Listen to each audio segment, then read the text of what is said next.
Good evening. I'm Paula Dobriansky, a member of the Atlantic Council Board, and I'm also a member of the Advisory Council of the Adrian Latin America Center. And in fact, it gives me great pleasure to recognize this evening our founder of the Latin America Center, Adrian Arsh. Say hello, Adrian. There, thank Hola. you. Excellent. Adrian also serves as the executive vice chair of the Atlantic Council, and we are really delighted that she is here with us this evening. Really, thank you for that. In all corners of the globe, the coronavirus pandemic has interrupted people's lives. It has ravaged economies and healthcare systems. It has disrupted how we live, work, travel, communicate, and for millions, how they access food and basic supplies. Given the state of global affairs, the United States must play a fundamental role in helping secure a stronger, safer, and more prosperous post-COVID world. More U.S. financial and technical assistance to the region would be in the U.S. interest, in our strategic interest, that is. Given our geographic proximity, and economic, political, and security concerns, helping secure the region's future would provide stability and economic opportunities for the United States at home. It is truly a win-win. That is why this strategy paper, COVID-19 Recovery in Latin America and the Caribbean, a partnership strategy for the Biden administration, could not come at a better time. The timely report, written by Adrian Arsh, Latin America Center Director Jason Marchik, and also Assistant Director Christina Guevara, with the ideas and insights of over 20 public and private sector experts from 12 countries, outlines concrete, short, and long-term actions that can be taken by the Biden administration to foster prosperity in the region and also to ensure that the United States is the partner of choice in the region's pandemic recovery.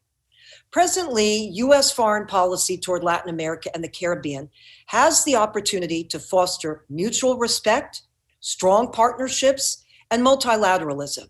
And U.S. President Biden is someone who deeply understands and cares about the trajectory of our hemisphere.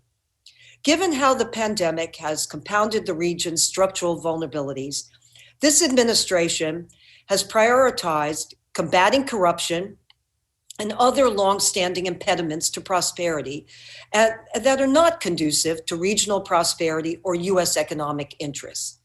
Given how the pandemic has compounded the region's structural vulnerabilities, this has been a major issue. And as outlined in the report, enabling 21st century transformations in areas such as healthcare, education, and climate action will certainly help the hemisphere emerge from the crisis more secure, prosperous, and as a stronger ally to the United States. The result?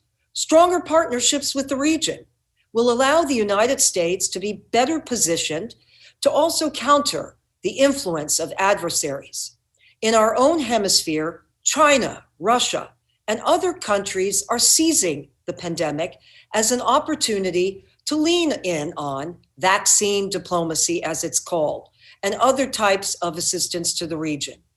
As we all have experienced in one way or another, we are living in unprecedented, challenging times, and the political, economic, and social reverberations will truly be felt for years to come.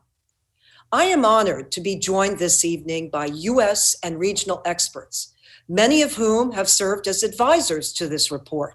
And for today's launch and discussion on the importance of the Biden administration working alongside allies to increase the resilience of the hemisphere.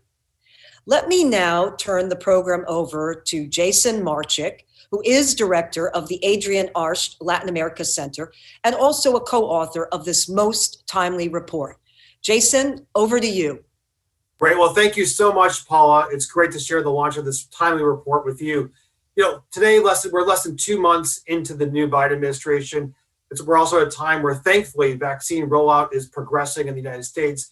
It's clear from our conversations in writing this report that the region is really looking to the United States and is anxious for more partnership in the regional recovery. And I hope that the report and our discussion today will help to move us in that direction.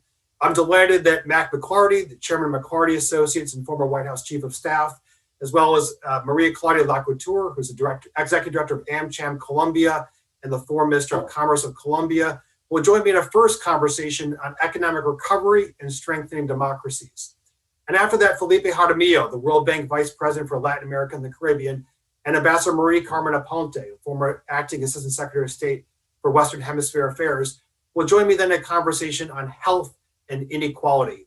But first, I had the privilege of speaking with House Western Hemisphere Subcommittee Chairman, Congressman Albio Cirrus, who actually wrote the foreword of this report about his thoughts on U.S. assistance to the region at this critical moment. So let me play that conversation first.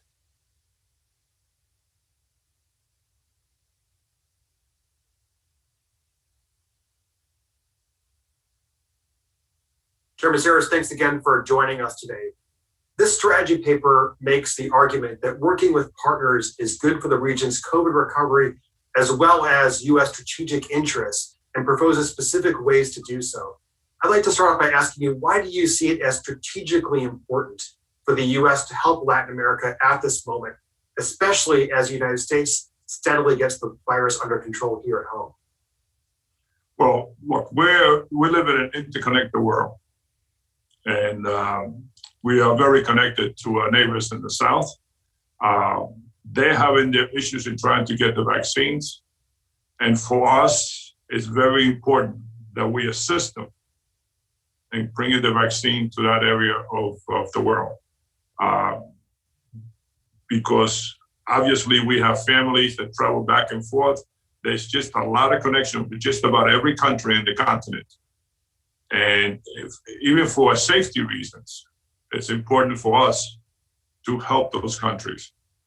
And, you know, we don't want any variants developing down any other parts of the world that can come back to the United States. So it's not only a humanitarian issue, but it's a protective issue. Chairman Cirrus, one of the issues you raise in the foreword to this paper is you importantly write about how COVID has accelerated inequality, poverty, corruption in the hemisphere. I know issues that you are so dedicated to addressing and issues that we address in the paper. What do you see as the best way for the U.S. to partner with the region in addressing these key challenges? And again, why is this so important to the United States? Well, you know, it's important to deal with the governments, obviously, in the end, and who is going to administer these vaccines that we are going to work with them with. I do have concerns that as we give the vaccines or we help these countries, that it may go to the wrong places. So I want to make sure that it goes to the people, you know, the most vulnerable people in their population. And we can do that to their Department of Health, the NGOs, you know, any organization that can assist us in delivering to the people the vaccine, we would work with. I would prefer to work with. I'm concerned about the corruption, obviously, but, you know, that's something we just can't get rid of in 6 months. Yeah. But I know an issue that you're committed to addressing over the longer term. Yes, absolutely. Since I've been in Congress, I've been doing that. Even yesterday when we had Secretary of State Blinken, one of the issues that we raised, and he promised us that he's going to concentrate on democracy and human rights in the region. Thank you. Chairman Cirrus, as chairman of the subcommittee on the Western Hemisphere, you've spoken on your commitment to deepening engagement with countries across the region. You've long advanced this commitment through your own work. I'd like to ask, as you're looking ahead to the rest of the year in this Congress, how do you plan on addressing COVID in the hemisphere through your work specifically in the Western Hemisphere Subcommittee? Well, you know, it's always been my view that this country has never really focused enough on the Western Hemisphere or the Caribbean. I have tried, since I'm chairman, to travel to these countries, even the Caribbean, to let them know that there are people here that care about the region, that are people care about their countries. I intend to do the same thing as soon as we can get the okay to travel to some of these countries and see firsthand how they're handling the COVID and see how much help that we can give those countries as I see the need in some of these countries. But as of now, you know, I don't think we have the okay to travel anywhere. Although we're fully vaccinated now, at least I am. Thank you again for taking the time and for signing the forward for this paper and your thoughts in that forward, which are really helpful for framing this conversation that we're having today. Well, it's so great to hear from Chairman Sears and to have him involved in this important effort. Before introducing Mac McClarty and Maria Claudia Lacouture, I'd like to provide a little bit more context on this report. We're over 1 year after the first COVID case was detected in Latin America and the Caribbean. Almost 23 million people in the region have been infected. Over 720,000 have died, a fourth of the world's total. And given the urgency of this moment, our new report is meant to help spur new thinking, new ideas based on 6 strategic elements that we identified as being crucial to a recovery partnership. The elements of this strategy include the following: investing in health, economic revitalization, the future of hemispheric commerce, climate change, education, and democracy and governments. The report outlines specific short and long-term actions that can be taken by the Biden administration to foster prosperity in the region and ensure that the United States is the partner of choice for countries in the region in their pandemic recovery. So again, I'd like to thank the 21 advisors, policymakers, business leaders, civil society leaders who collectively represent 12 countries in the Americas who are crucial partners in the thinkings and findings of this report. Many of them are here today, both as speakers and as guests. Now, to discuss some of the ways in which the Biden administration can assist in the region's economic revitalization and the strengthening of institutions, we're joined by Maria Claudia Lacouture and Mac McClarty. Mac McClarty is chairman of McClarty Associates and of McClarty Companies. He served as White House Chief of Staff under President Bill Clinton and as counselor to the president and special envoy for the Americas. Mac, so thank you so much for joining us today. A real honor to have you. Well, Jason, the pleasure and honor is all mine. Let me make a couple of grace note acknowledgments. I think I would be remiss if I did not. First, to Adrian Arsh, who founded this endeavor. Adrian is a friend, a dear friend, and a force for good. So Adrian, it's always good to be with you, and you've built something special. Jason, you and Christina did a superb job on this report, and I mean that absolutely sincerely. It's well organized, it's depthful, and the graphics, the presentation really make it readable and understandable. So I think it will have a real impact. I'm confident it will, and I'm delighted to have the opportunity to be with Maria Claudia today to discuss the issues. Ambassador Dobrowski set the table perfectly, as Paula always does. And I think she framed it just right. So I think the order of your report, Jason, is right. We are not going to have economic recovery and hopeful stability in the region or in our country unless we really combat and get this health crisis under control and we feel safe to return to our normal endeavors. So I think it is incumbent upon the United States to engage robustly, as the congressman noted in his remarks, with the region broadly, all parts of the region, because all of us that have worked on Latin American issues for many years know the region is not monolithic. It's very discrete, very dispersed, very different between the Caribbean, Central America, Latin America, Mexico, and so forth. In terms of engagement, I had a great joy to be involved as special envoy after serving as chief of staff. We found Latin America, though, as Jason, you and I visited earlier, through our older son who had lived and worked in Bolivia and Brazil before he attended Georgetown in 1990, well before I got to Washington.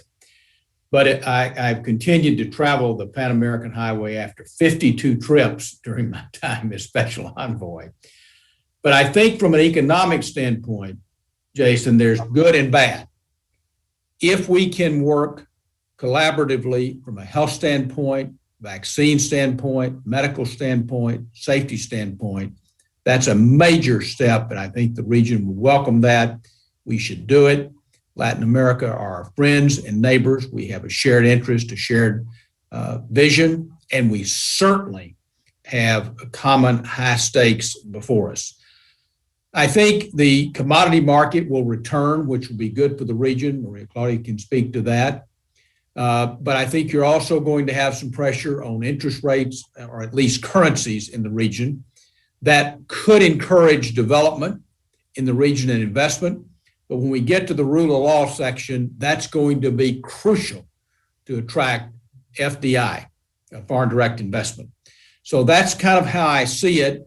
Obviously, as we get the health situation stabilized, and hopefully with the vaccines and just understanding all of this better, we're much more nimble with our mask and all of that, and social distancing, but the vaccine is the key.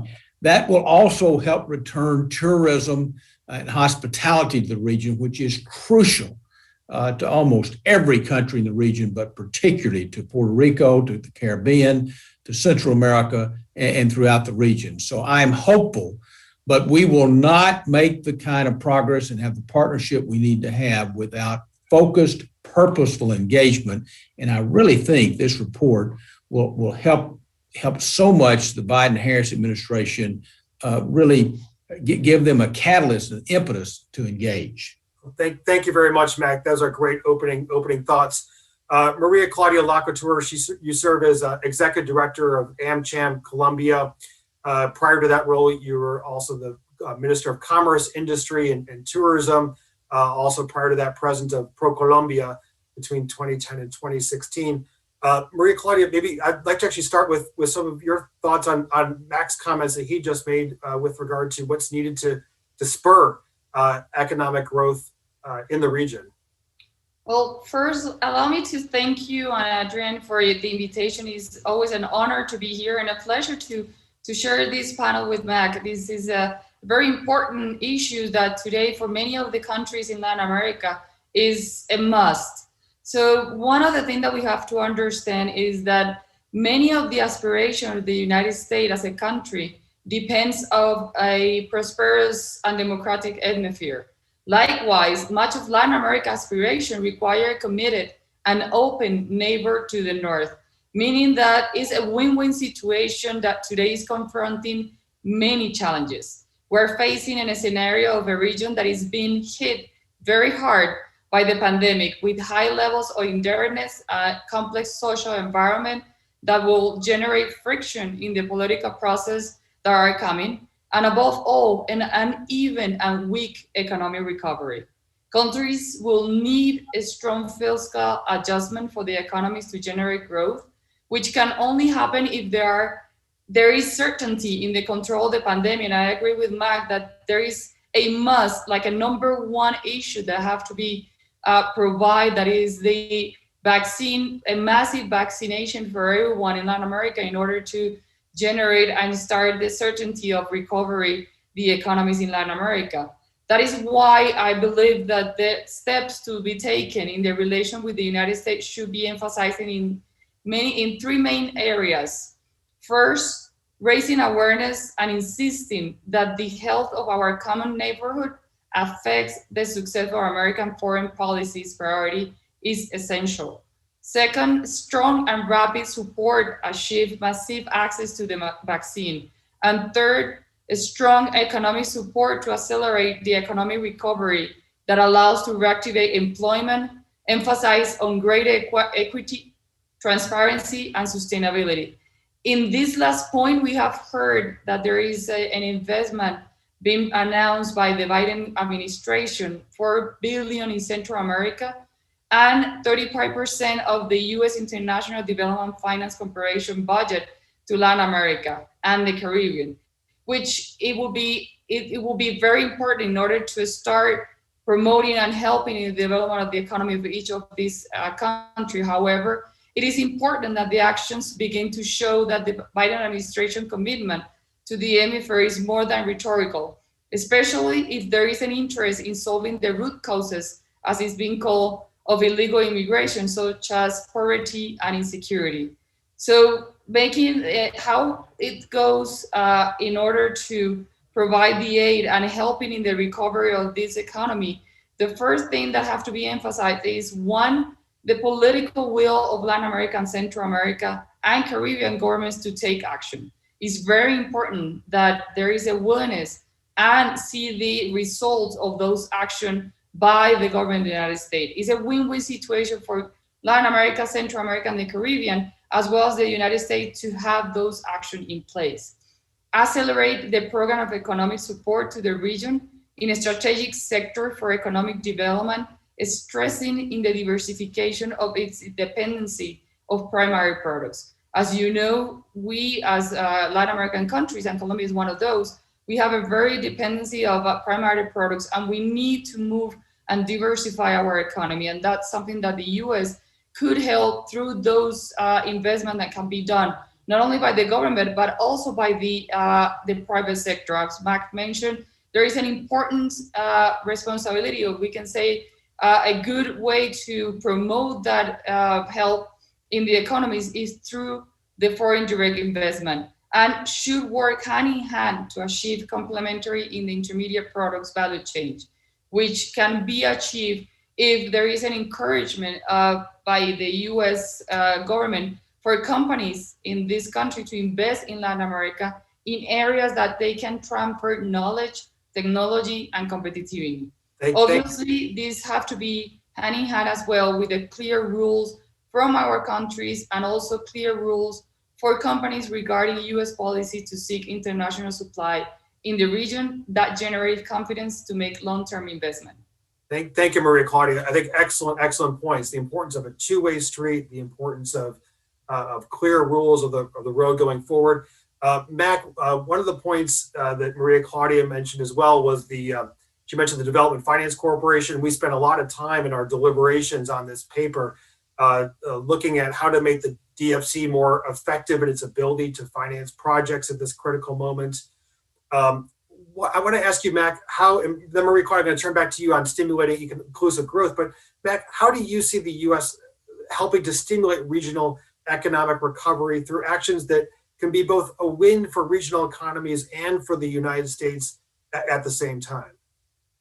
Jason, excellent question. I think the DFC, the Development Commission under Dave Marchick, whom I know well, he worked as a very young person in the Clinton administration. He's had a distinguished career, successful career in the private sector.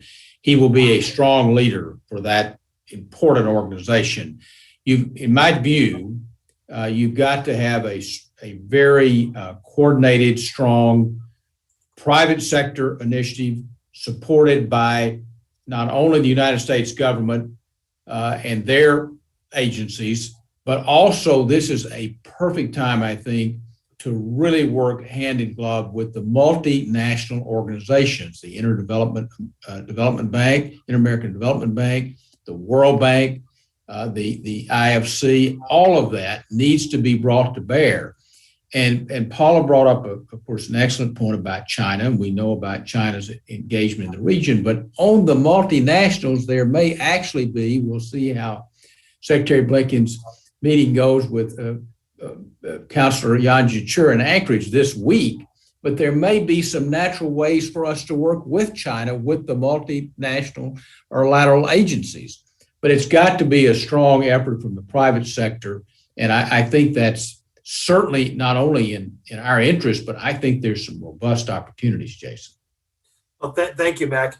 Maria Claudia, during the paper deliberations, we discussed some steps that the U.S. can also take to accelerate travel as it becomes safe to do so, including expansion of the pre-clearance program, as well as the opportunities for partnership on new economy projects focused on digital infrastructure, for example. Infrastructure investment, of course, would go hand in hand with stimulating private investment, technical capacities, needed certainty, as you were mentioning, Maria Claudia, and rule of law, and in many instances also addressing corruption. My question to you, Maria Claudia, from your perspective in Colombia, what steps do you see as important for not only Colombia, but maybe even your discussions across the region? What are countries looking to the United States to do to help to accelerate this growth? Where is there the greatest need? And then also in the same regard, how are you maybe seeing, Mac was mentioning China, but how are you seeing extra regional countries, particularly those in Asia, also trying to accelerate their own efforts in the region at this time? If you allow me, let me add something to the question that you asked, Mike, if I can. Please go about ahead. the development, the DFC, because the DFC had previously, under the previous government, a program that it was America Crece, which they started with Colombia, and actually it was very interesting to see that the funds were getting into Colombia. Many of those funds are already invested in our country in strategic areas such as infrastructure and the areas of post-conflict. So I do believe that those investment that was made directly from the government to countries like Colombia to help in the process of promoting the development in areas that they needed was very important. Hopefully, they will continue with the government of the new government with President Biden, because one of the issues that most of Latin American countries need is investment in those strategic areas that are needed to promote development and reduce corruption. So that will be very important to include and put an emphasis in the needs of the Latin American countries for the United States aid. I just wanted to mention that because we had it last year and it was very important. Thank you. And then Maria Claudia, what are some specific steps that Colombia and the region are looking to the United States to take to help to accelerate this growth? Part is what I just mentioned, is to help them in investment in those strategic areas that allows development and at the same time allows the areas that is needed, most needed of development will be helped. And the other area that it will be important that we mentioned with Mac is the allow and help in the achieving and having access to the vaccine. Yeah. One of the main issues are, if we do have a massive vaccination in our countries, there will be certainty, and certainty will allow the recovery and reopening of the economies. We will not be able to resist another shutdown of the economy. For example, in Colombia, it will be very hard. We have a very huge number of companies that have been broke, and now at this moment, what they need is they allow them to work, allow them to continue opening, and the only way to do that is to have a massive vaccination process here and access here in our country, and that is for all the countries, Latin America and Central America and Caribbean. That's the main emphasis that we have to push, if we can say that, with the relation with the US, knowing that the US is actually advancing really quick in the vaccination in the United States. I couldn't agree more, Maria Claudia and Mac. You know, this is why we're launching the report at this moment, as we have an incredible vaccine rollout now in this country. This is hopefully an opportunity to begin to look even more in a more profound way at how we can be working collaboratively with the region and vaccine access. Mac, I have a last question for you on corruption. This is a central focus of the Biden administration, tackling corruption across the hemisphere. Billions of dollars are lost to corruption in the region. It's a driver of poverty, of migration, violence. The Biden administration, as I mentioned, is laser focused on this in Central America, but also across the region.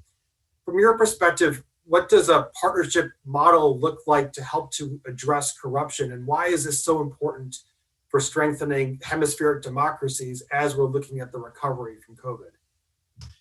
Jason, you well know that the hallmark of any working democracy is trust and confidence in government leadership.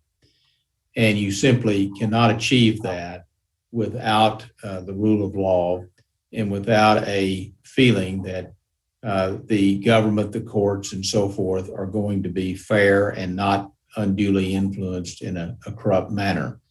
I think that has become so much more critical, not that it always was, but so much more critical because of the transparency, all of the technology. People just understand so much more what's going on in their governments and all of their affairs. So I think it's got to be, Jason, it's got to be a partnership. The region has to take responsibility to do that, to maintain their credibility in their courts and rule of law and beyond that. And I think the United States has a responsibility in our interest to strongly support that. Justice Breyer, who has a keen interest in the region, I've talked about that here in the United States.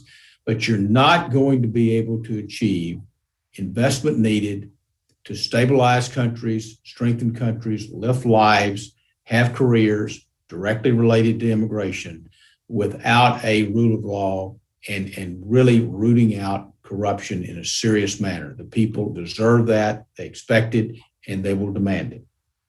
Well, thank you very much, Mac, for those important words to end this conversation. Thank you, and thank you, Maria Claudia, as well, not only for this conversation, but for all your work throughout this report. Now let me hand it over to Christina Guevara, who is Assistant Director at the Adrian Latin America Center and also my co-author of this report for a message before our next conversation. Christina? Thank you, Jason. Good afternoon. Buenas tardes a todos. As Jason mentioned, my name is Christina Guevara, and as a co-author of this report, it is an honor to be joined by all of today's distinguished panelists, as well as our audience, to launch a 6-point plan to help the region rebuild stronger. As we discussed, the United States can play a key role in the region's economic recovery and in revitalizing democratic values. For our next panel, we will focus on concrete steps that the United States can take to address some of the more pressing issues the region faces, including the health crisis and longstanding inequality. We've all heard stories and seen images from the region's fight with COVID, but in the context of today's conversation, we think it is so important to ground this next panel on what people are confronting across the region. We are pleased to partner with Voice of America to show a quick video from last year that reflects some of the structural challenges that continue to influence the outcome of the pandemic in Central America.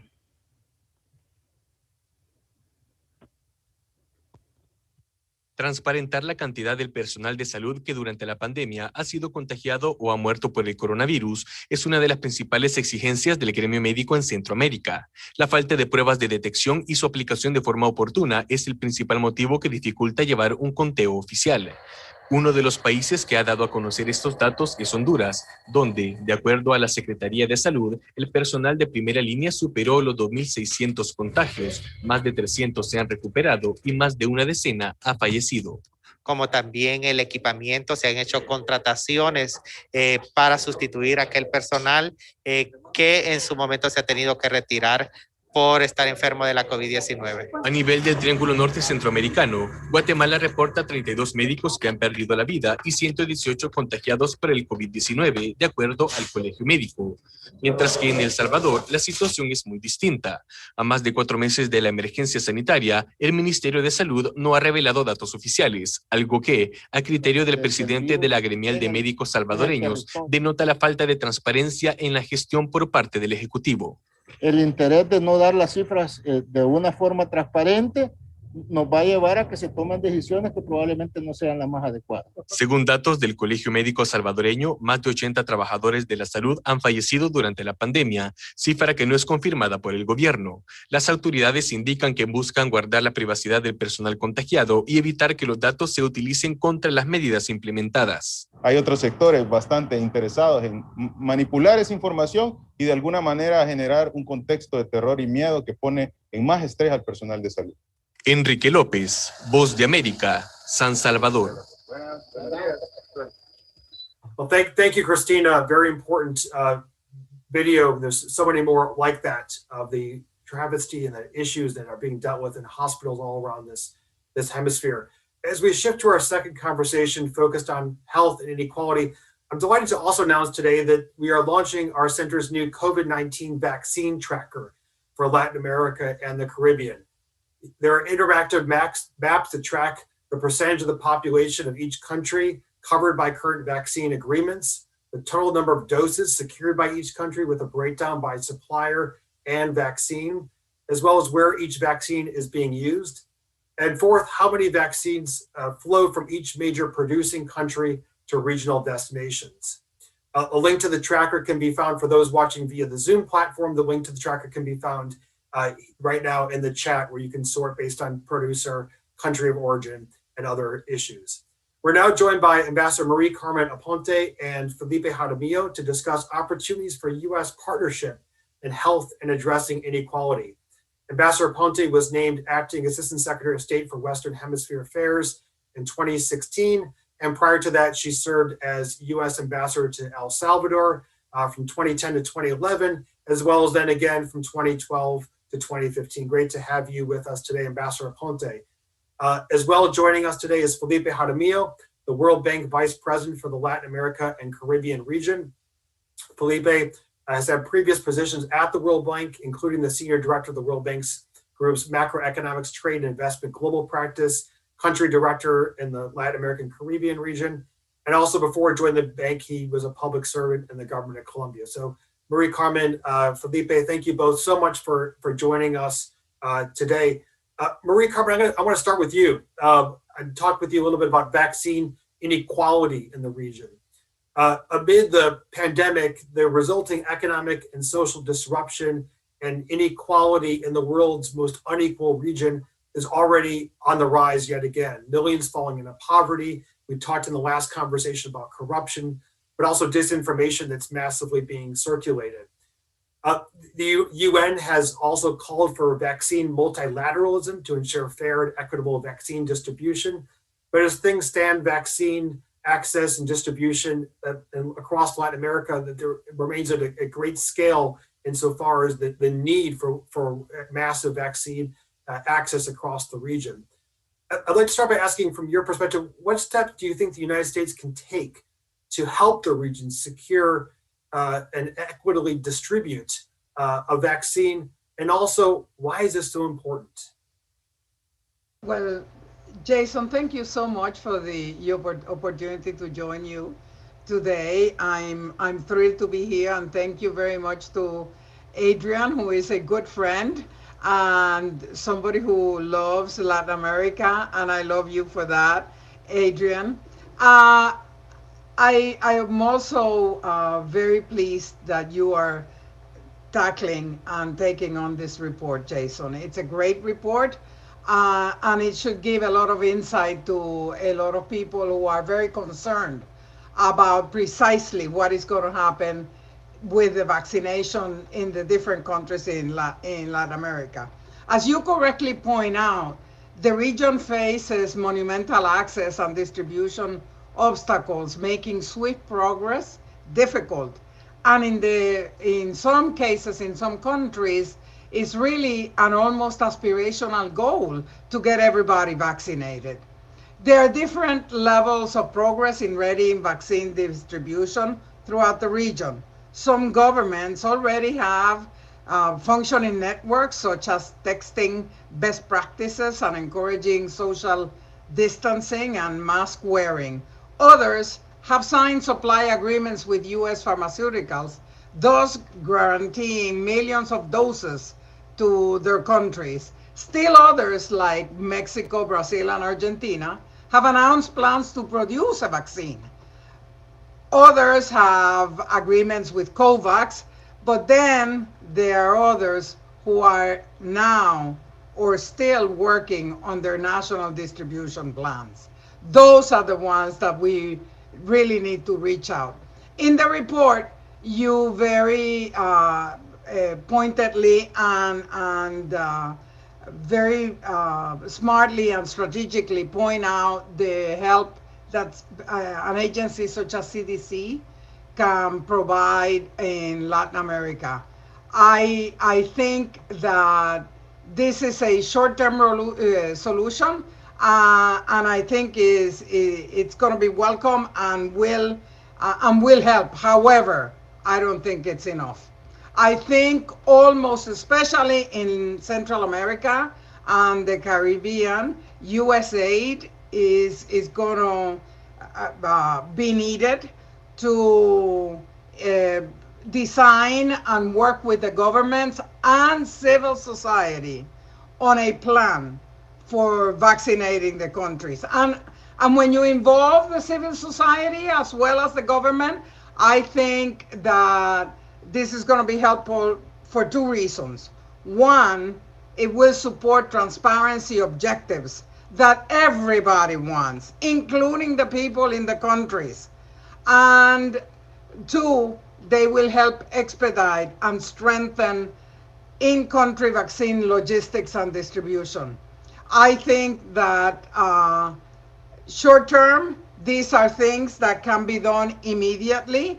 On the longer term, and the reason why all this networking and strategy is important is that it will strengthen the region's response to future pandemic crisis. With the rapidly spreading virus that is mutating constantly, this will not be the last time that we will be talking about pandemic. I think that's so important. We can't be short-sighted and think that once we're over with coronavirus, this is it. We have to use this moment to prepare for the future. Felipe, following up on this question, I'd like to ask you what you see from the World Bank perspective insofar as the trajectory of vaccine access in the region, and also what more should be done from the international community. I'll say we hosted a couple of weeks ago the Prime Minister of Trinidad and Tobago, and who's also the chairman of CARICOM, Keith Rowley, who made an urgent call for help specifically in the Caribbean for vaccine access. But what do you see as the trajectory and what more should be done? Thank you, Jason, for the question, and thank you for the invitation to the Atlantic Council. And I'm very happy to be in this panel with Ambassador Aponte. I think she touched on the key issues, and I'm going to agree with her that both access to the vaccines and the distribution logistics are critical. I'm still concerned from the point of view of the World Bank, talking to many of the countries, and as you mentioned, Jason, most of the countries have not been able to secure significant volumes as of yet, with perhaps one exception, Chile. Chile was the country that went out very early on, even before the vaccines had full results out and secure contracts. But all the other ones, I am afraid, will take much longer. I really fear that it's not going to be until maybe the second half of this year, and for many, 2022, when we will really see significant volumes in many of the countries in the region.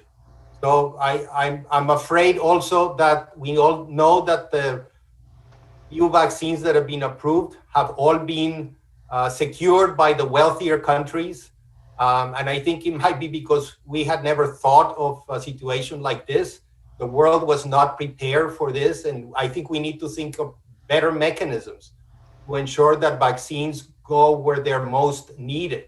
We are where we are. And I think in the short run, the better access could be facilitated through enabling Latin American countries perhaps to benefit from the excess supply of vaccines in the US and a few other wealthy countries that have secured 200, 300, 400% coverage of their populations.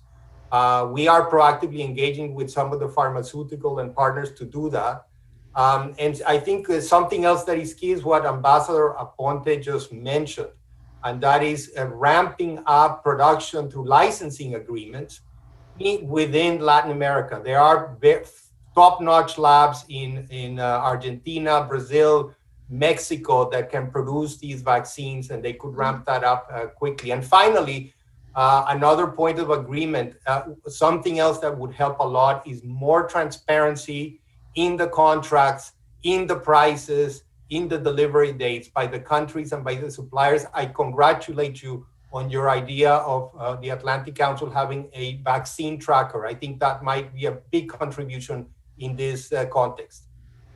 Thank you, Felipe. That vaccine tracker will be updating on a regular basis, because I think just so fundamental to look at who's jumping in here, who's helping the region, what companies, what countries are the primary manufacturers of those vaccines. Felipe, follow-up question for you on poverty alleviation and education. Last year, we saw unemployment across the region reach 15%. We saw over a quarter of the population fall into poverty. Of course, school closures that have exacerbated inequalities that already existed in education, and economic opportunities also leading to the spike in also family-related violence. as a result of some of these school closures and unemployment. Adolescent girls is one example, become more vulnerable to domestic violence, gender-based violence. So the repercussions of the increased poverty, the repercussions of the fall back in education have really borne out in so many different ways. I'd like to get, these are issues that we tackle throughout the report. I'd like to get your thoughts on what role do you see the U.S. help better playing to accelerate greater investment and opportunities that can help to generate innovation, particularly innovation in health, innovation in education, and poverty alleviation that can rise to the moment of where we are today. Felipe, you're on mute. Yes, sorry, thank you. Thank you. That's a big question. So I recommend to everybody to read the report because you have some fantastic suggestions there on how to move on this. But let me summarize in 3 quick points. So first, we are living through the worst economic crisis of Latin America and the Caribbean in over 100 years. No doubt about that. We've been doing surveys on a monthly basis, and the kind of income declines, job declines, and poverty increases that we're seeing, and as you mentioned, gender-based violence, it has gone up a lot. We are very concerned. So the agenda is very big, and I think the U.S. can help a lot. A lot, of course, falls in the court of the countries. The countries did not come into this crisis in great shape for the most part, but we need to avoid having another lost decade. So I think this crisis is an opportunity to change things for the better and to rethink the future of the region. I would say that the key actions need to be taken in 3 fronts. The front number 1, strong reforms for productivity, which is all about removing barriers to private investment and the creation of new jobs. Number 2, it's a big push for better public services, especially in health, as you mentioned, and education. And number 3, sustainability, which is all about managing well public finances, but also ensuring that we do not continue to pollute and damage the environment. I think in all of these areas, U.S. collaboration is absolutely essential. And maybe one last point, you mentioned gender-based violence. I'm also very concerned about violence against children that we're seeing during the pandemic. This is very sad and very tragic. And we had some very good programs through schools to tackle, exposure of kids to social norms that sometimes promote violent behavior. I think that was beginning to work well. But as you know, in 80% of the countries right now, schools are closed. So I'm very concerned about that. There are also some very good programs to help adult women cope with gender-based violence through, for example, economic empowerment. But these programs need to be expanded at a much, much larger scale, given the magnitude of the problem. Thank you, Felipe. I want to turn back to you, Maria Carmen, Ambassador Aponte, on economies and women's empowerment issues. The crisis has dealt a severe shock to Latin America's labor force. More than half work in the informal economy. People have been forced to remain at home while facing out-of-pocket healthcare costs, rising displacement, rising migration, high income inequality, fragile healthcare system. These factors have all compounded themselves at this unfortunate moment. I'd like to ask you, what do you see as policies that can be implemented to facilitate the transition from the informal to the formal economy? This is an issue, Maria Carmen, that we've worked with for so many years on how do we formalize economies. Yeah. And so can COVID present an opportunity to finally accelerate this change and this needed reform for a more formal economy? Well, while I would suggest that at some time in the future, you invite Felipe to talk about the structural changes that really need to be done in Latin America to absorb people into formality. And I will be cheering you on because, as you suggest, this is a long-standing problem. However, in the short run, and something that I think can be done now, is to combine what is happening now and all this flight into informality, precisely because people do not have jobs and they have had to turn to go home and do food preparation and other kinds of services. And one suggestion is that governments use this juncture to provide incentives for people that go into the formal economy and give them incentives and subsidies, for example, in Social Security and entering the Social Security system. Another incentive is to make sure that people have access to credit and not the loan sharking or the 30% credit that is usual in many countries in Latin America. Lower that and get and incentivize people to have access to immediate credit, better credit at lower interest rates. I think that would go a long way. I feel that long term, though, this kind of short term incentive may open doors to the longer term projects that Latin America, especially the smaller countries in Central America and the Caribbean, have to undertake to migrate the businesses, and especially women-owned business, from informality to formality. And Maria Carmen, you mentioned Central America, the Northern Triangle. It's a region, of course, that the Biden administration is particularly focused on, and where we also emphasize in the report the need for building sustainable, outcome-driven, nonpartisan support for our policy in Central America. Is an issue that the President Biden is so committed to. I see, and you have such passion and experience in Central America that when you talk about formalization of the economy, it just pays dividends when we look at the future trajectory of the Northern Triangle specifically.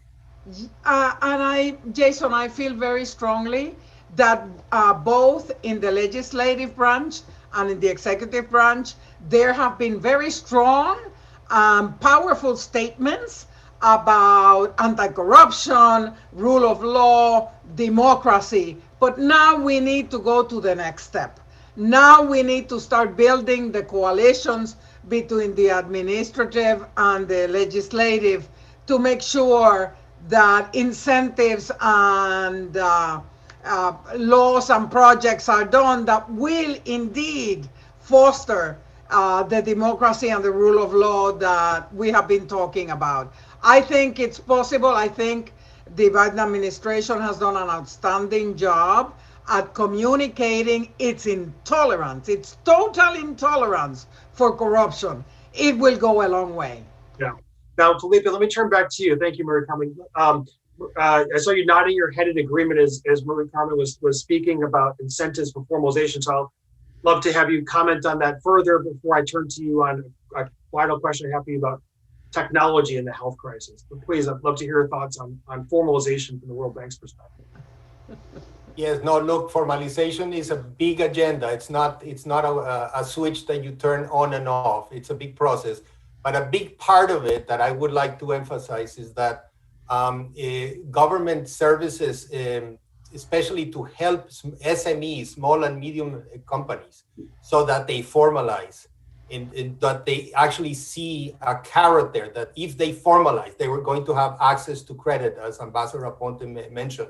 They're going to be able to access programs where they're going to boost their managerial capacity, their access to technologies and innovations. That's fundamental to attract this big mass of private sector that's still sitting on the sidelines. Now, Felipe, one of the points we raise in the report is also, frankly, can COVID be an opportunity to also leapfrog and to tackle long-standing challenges that the region has faced, one of those being in healthcare access.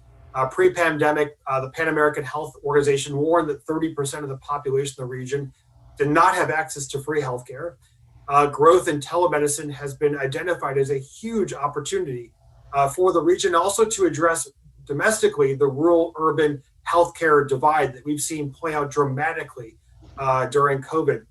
What do you see as specific steps the U.S. And or multilateral institutions can take to accelerate the growth of telemedicine in the region, and how would this help to strengthen the divide or erase the divide that exists between the quality of care that we see across countries?